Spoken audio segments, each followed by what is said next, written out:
آیت اللہ العظمیٰ نرا کی ان کی بیٹی کا واقعہ سن لیجئے. با عفت خاتون. آج واللہ جس چیز کی معاشرے میں کمی ہے، ایک مرحومہ کی مجلس ہے، دو جملے خواتین کے لیے عرض کر دوں. آج غیرت کو لوٹا جا رہا ہے، آج حیا کو لوٹا جا رہا ہے. ایک مومنہ نے کہا کہ مولانا میں نے خواب دیکھا ہے، امام زین العابدین نے سفارش کی، کہو اپنے مولویوں کو، کہو ممبر پہ آنے والوں کو کہ حیا پہ مجلسیں پڑھیں، حجاب پہ مجلسیں پڑھیں. ہر کسی کی پہچان ہوتی ہے، ہر قوم کا یونیفارم ہوتا ہے. سیدہ زینب کی چاہنے والی کا یونیفارم یہ چادر ہے، یہ حجاب ہے. اور امام زمانہ کے چاہنے والے جوانوں کا یونیفارم غیرت ہے. وہ بھائی کیسا جس میں غیرت نہیں، وہ شوہر کیسا جس میں غیرت نہیں. جس کی بہن بے حجاب ہو کے جا رہی ہے، بھائی کو غیرت نہیں آ رہی. اور مولا غیرت مند کی تعریف بتاتے ہیں، وہ غیرت مند ہو ہی نہیں سکتا جو بہن کے سر پہ چادر رکھے اور اپنی نگاہیں عورتوں کے پیچھے. کہ یہ سب سے بڑا بے غیرت ہے. جو دوسروں کی ماں بہنوں کو تو دیکھنا پسند کرتا ہے، پر اندر میں کہتا ہے میری ماں بہن کو کوئی نہ دیکھے. کہ مکافات عمل ہوتی ہے، یاد رکھنا تو دیکھے گا کوئی تیری ماں بہن کو بھی دیکھے گا. تو اگر یہ سوچ جوان کے اندر ہو نا، اگر میں دیکھ رہا ہوں میری بہن کو کوئی دیکھے گا، واللہ غیرت مند جوان کبھی نگاہ کو نامحرم کی طرف نہیں اٹھائے گا. میرے چوتھے امام فرماتے ممبر سے پڑھو. آج حیا پہ حملہ ہو رہا ہے، آج کلچر کو تباہ کیا جا رہا ہے، آج تمہارے گھروں سے چادروں کو چھینا جا رہا ہے ٹی وی کے ذریعے، میڈیا کے ذریعے. یہ واقعات کیا ہیں کہ شیعہ لڑکیاں گھروں سے جا رہی ہیں. یہ کیوں ہے؟ کیونکہ ہم توجہ نہیں کر رہے اپنے بچوں کی تربیت کی طرف. وہ ماں قیامت میں کیا منہ دکھائے گی جناب سیدہ کو، جس سے بی بی پوچھے گی یہ تو نے تربیت کی تھی. خاتون کا کام جاب کرنا نہیں ہے، نوکری کرنا نہیں ہے، صرف پیسے کمانے کے لیے. غربت میں رہو لیکن اپنے بچوں کی تربیت کرو. 8 گھنٹے 9 گھنٹے تم جاب کرو گی، بچوں کی تربیت کون کرے گا؟ معاشرے میں اگر تربیت کا فرض اللہ نے کسی کو دیا وہ عورت کو دیا. مرد کی ذمہ داری تربیت نہیں ہے، عورت کی ذمہ داری تربیت ہے. ایک اچھی خاتون اپنے شوہر کی تربیت بھی کرتی ہے. ہم سائیکولوجی میں کہتے ہیں عورت کے بچے صرف یہ نہیں ہے جن کو پاس، شوہر بھی ایک بچہ ہے اس کے سامنے، اسے اپنے شوہر کی تربیت کرنی ہے. عورت کا صبر زیادہ ہوتا ہے، اس کا تحمل زیادہ ہوتا ہے. کربلا میں سیدہ زینب کا نقش، سیدہ زینب کا کردار ہمیں کیا بتا رہا ہے؟ بچوں کو کون سنبھال رہی ہے؟ بی بی زینب. سکینہ کو کون سہارا دے رہی ہے؟ بی بی زینب.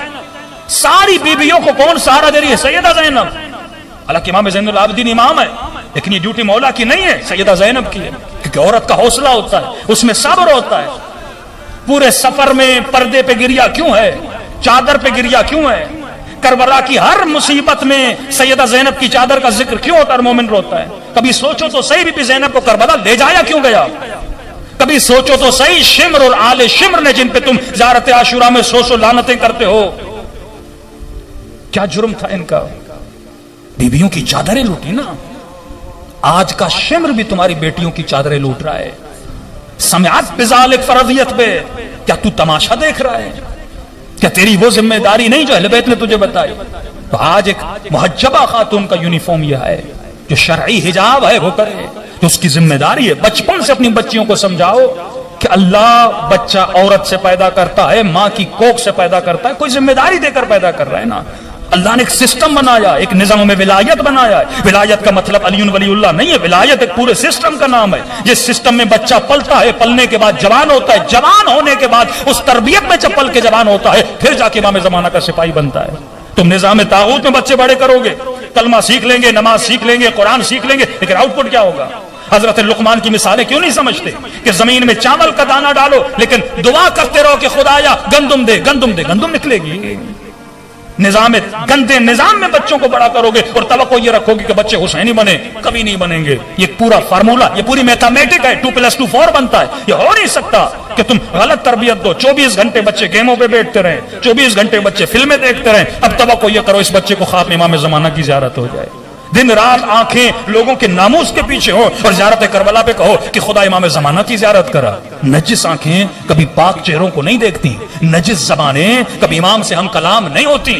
تو آج سب سے زیادہ ضرورت اس بات کی ہے کہ انسان اپنی خواتین کے حجاب کا خیال کرے. واللہ حجاب لوٹا جا رہا ہے. 10 سال کے بعد آپ کا کیا حال ہوگا آپ تصور نہیں کر سکتے. اتنی تیزی سے فحاشی کو بڑھایا جا رہا ہے. پھر اس مجلس کا فائدہ کیا جس میں آنے والا جو ممبر پہ بیٹھ رہا ہے اسی میں شرم و حیا نہیں ہے. جو مجلس میں آتے ہوئے دیکھ رہا ہے کہ خواتین کے سروں پہ چادر نہیں ہے اور اسے فرصت نہیں ہے واہ واہ کرانے سے. شرعی فرض ہے اگر تو آنکھوں سے دیکھے شیعہ خاتون سر پہ چادر نہیں رکھ رہی تو جا کے ممبر سے بول. شرعی فرض ہے جب دیکھ رہا ہے آج جوان نشے میں جا رہے ہیں, جوان کی زبان پہ دن رات گالی ہے اور تو ممبر سے ان سے واہ واہ کروا رہا ہے. گالی والی زبان کتنے بھی نعرے مارے اس کا فائدہ نہیں. بد حجاب خاتون جتنا بھی سر پہ ماتم کرے اس کا فائدہ نہیں. یہ ممکن نہیں ہے. انما یتقبل اللہ من المتقین, قرآن کی آیت ہے. خدا عمل متقی فرد کا قبول کرتا ہے, کسی فاسق کا عمل قبول نہیں کرتا, کسی گنہگار کا عمل قبول نہیں کرتا. تو پہلے اپنے وجود کو پاک کر, وجود کی زمین کو پاک کر, پھر اس میں محبت علی کا دانہ ڈال, پھر دیکھیے میں سمے تمار کیسے بنتا ہے. آئے نراکی کی بیٹی عفیفہ خاتون شادی شدہ تھی, شوہر حج کر کے آیا, اب مستطیع تھی یعنی ان پہ حج واجب ہو چکا تھا, ان کا نام نکلا حج کے لیے. اب حج پہ کیسے جائیں, شوہر حج کر کے آیا, صرف انہی کا نام نکلا, ان کو اکیلا حج پہ جانا تھا. تو اپنے والد کو کہا کہ بابا میں کیسے جاؤں. غیرت مند بھائی اور شوہر کبھی اپنی عورتوں کو سفر پہ اکیلا نہیں بھیجتے. جب غیرت کم ہو جاتی ہے نا تو بیویوں کو اکیلا بھیج دیتے. وہ سفر زیارت ہی کیوں نہ ہو, اپنا بندہ ساتھ ہونا چاہیے یا چند عورتوں کے ساتھ جائے. تو انہوں نے جو عورتیں جا رہی تھیں 8-10 عورتیں ایک قافلے میں وہ پیدا کی, کہ بیٹی یہ ساری جاننے والی ہیں. 1-2 آیت اللہ اور کی بیٹیاں تھیں, ساتھ گئے. اب یہ خاتون اپنے باپ کو جب واپس آئی تو انہوں نے واقعہ سنایا کہ بابا جب طواف کعبہ ہو رہا تھا, اب ایک پوری زندگی وہ خاتون جس نے نامحرم سے زیادہ باتیں نہیں کی, جو بازاروں میں زیادہ نہیں گئی, جو مردوں کے محفل میں نہیں بیٹھی, یہ حجب ختم ہو جاتا ہے نا. ایک خاتون نامحرم سے بات کرتی ہے گھبراہٹ, لیکن ایک میں اتنا کانفیڈنٹ 10 نامحرموں سے بات, اس میں کوئی فرق نہیں پڑتا. اب کہتی ہے حج کا موسم, شیعوں کا احرام اور اہل سنت کا آپ کو پتا ہے, آدمی تو سمجھے آدھا اس کا جسم نظر آ رہا ہوتا ہے. اب حج واجب, طواف واجب.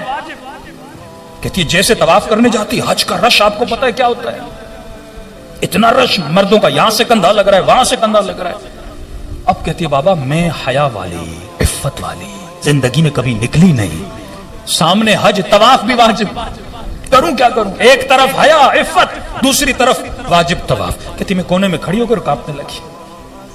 اس کے والد نے اس کو ذکر دیا تھا کہ بیٹی جب پریشان ہو جاؤ ایک ذکر کرو. اللہ کے 2 نام تھے وہ دہرانے, یا حافظ ہو یا حفیظ, یا حافظ ہو یا حفیظ. کہتی ہے میں ذکر کرنے لگی, خدایا کروں تو کیا کروں. ایک طرف تو نے حیا کا درس دیا, عفت کا درس دیا, دوسری طرف طواف بھی واجب ہے, مردوں کے کاندھے لگ رہے ہیں, مجھے عادت نہیں مردوں کی محفل میں جانے کی. کہتی جہاں کھڑی تھی اچانک میرے کانوں میں ایک آواز آئی کہ جسے امام زمانہ کے ساتھ طواف کرنا ہے وہ جلدی آ جائے. کہتے کانوں سے بس آواز ٹکرائی, اور جیسے آواز ٹکرائی میری نگاہ 5-6 لوگوں پہ پڑی. وجود امام کو دیکھ رہی تھی. ایک بوڑھا تھا, بڑا نورانی چہرے والا, بڑی داڑھی والا. اس نے مجھے اشارہ کیا کہ مولا کے پیچھے کھڑی جاؤ. کہتا اتنی رش میں وہ 5 لوگ تھے, ان کے اطراف میں کوئی نہیں تھا, ایک حصار تھا گویا. میں مولا کے پیچھے کھڑی رہی, میں نے 7 طواف امام کے پیچھے کیا.